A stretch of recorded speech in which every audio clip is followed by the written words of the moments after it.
వ్యవసాయదారుని ఇంటిలో ఎందుకు పుట్టానా అనుకునేవాణ్ణి. ఆ మాట ఎప్పుడైనా అమ్మతో కానీ ఫ్రెండ్తో కానీ అంటే వాళ్ళు నాకే క్లాస్ పీకేవారు. గొప్పవారంతా వ్యవసాయదారుని ఇంటి నుంచే వచ్చారు. అది వారి కష్టపడే తత్వం నుంచి, నేర్చుకునే గుణం నుంచి, కష్టపడి ప్రతిదీ నేర్చుకోవాలనే తపన పట్టుదల నుంచి. ఊరికే అమ్మా నాన్న కష్టపడి సంపాదించి తెచ్చి వండి పెట్టి విస్తరలోకి పెట్టారా, తిన్నామా, హాయిగా ఉన్నామా అంటే జీవితం నీలాగే ఉంటుంది. పైగా వాళ్ళ కష్టాన్ని నువ్వు అనుభవిస్తూ వాళ్లకు తప్పుపట్టడం కాదు కావాల్సింది.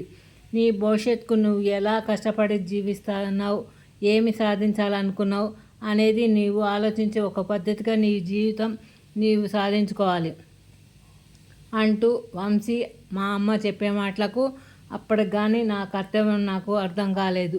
పొరపాట్లు అందరూ చేస్తారు. దానిలో నుండి మనం ఎలా బయటపడాలి, ఎలా మన జీవితం మార్చుకోవాలన్నదే మనం చేయాల్సింది. అవి తెలిసాక అజయ్లో నిజమైన మార్పు వచ్చి అందరూ నడిచే పద్ధతిలో నడవకుండా కొత్తగా ఆలోచిస్తూ కొత్త స్టెప్స్ వేస్తూ ముందుకు నడిచాడు. దానిలో మొదట కొన్ని ఎదురు దెబ్బలు తిన్నా మరలా దానిలో తప్పులను గుణపాఠంగా నేర్చుకుని ముందుకు అడుగు వేయడంలోనే అతను సక్సెస్ అయ్యాడు. వాళ్ళ అమ్మా నాన్నకు వ్యవసాయంలో జరిగే తప్పు ఒప్పులు చెబుతూ వ్యవసాయానికి పెట్టిన పెట్టుబడి తిరిగి ఎలా సంపాదించాలో నేర్పించాడు. వ్యవసాయం కొత్త పద్ధతులు ఇప్పటి కాలానికి అనుగుణంగా నేర్పించాడు. అలా వాళ్ళ కుటుంబంలో పుట్టినందుకు సంతోషించే విధంగా జీవించాడు.